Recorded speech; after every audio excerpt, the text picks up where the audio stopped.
وفيض جوده وإحسانه، فله الحمد والثناء كله.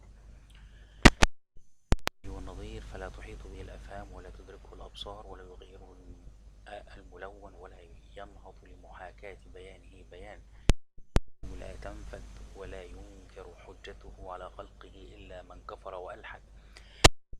القرآن تبيانا وجعله للناس إماما.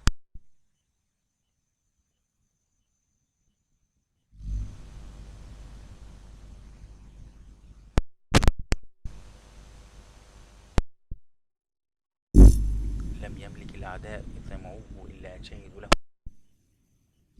روعة بيانه بالطلاوة ومباينته للشعر والكهانة. لا يمكن لبشر أن يأتي من مثله بآية، ولو بذل في سبيل ذلك كل غاية، فلا يضل هداه إلا من ختم الله على قلبه وسمعه وجعل الغشاوة على بصره. هو للقلوب شفاء وللأبصار ضياء. أحكم آياته وفصل أحكامه وجعله كتبه خاتما وعليها مهيمنا وعباده هاديا، ويسر لهم حفظه وأعانهم على فهمه فحفظوه في صدور صحائفهم وعملوا بأحكامه في كل نوازلهم، فملأت حلاوته منهم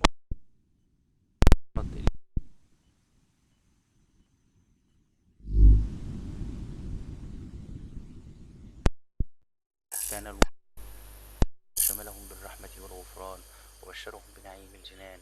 أصلي وسلم على رسول الله محمد البشير النذير والسراج المنير، الذي أرسله الله رحمة للعالمين وجعله خاتما للنبيين وأيده بالذكر الحكيم.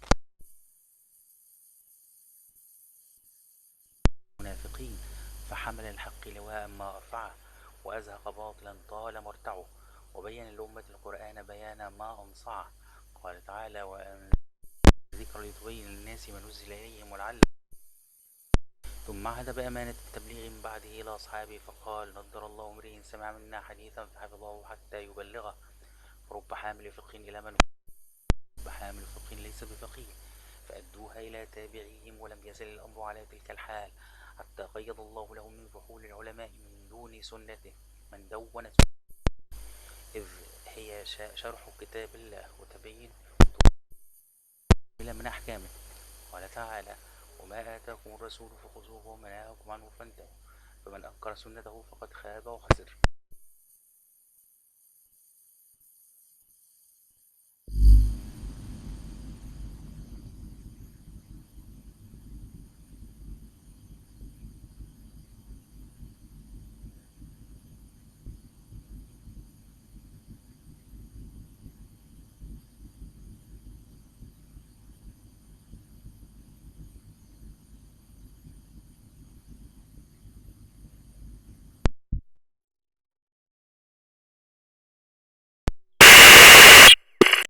سلفا وخلفا، وما من مفسر إلا وقد اختلف من تفسير الطبري، فكان ابن جرير بحق إمام المفسرين وقدوة المتأولين، إذ جمع في تفسيره بيان الرواية والدراية، عنايته الفائقة بالتفسير النقلي عن الصحابة والتابعين بدرجة يستقصي فيها وجوه الرواية هنا بنفس القدر بالتفسير العقلي الذي يتعرض فيه لتوجيه الأقوال توجيها دقيقا وترجيح بعضه على بعض.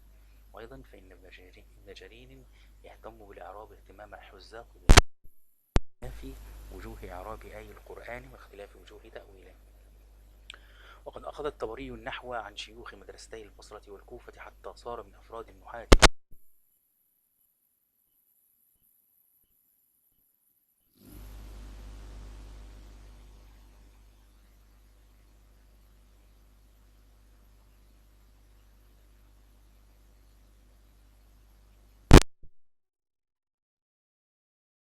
الذي نزل به القرآن، وذلك على تأويل عربيته وإعرابه.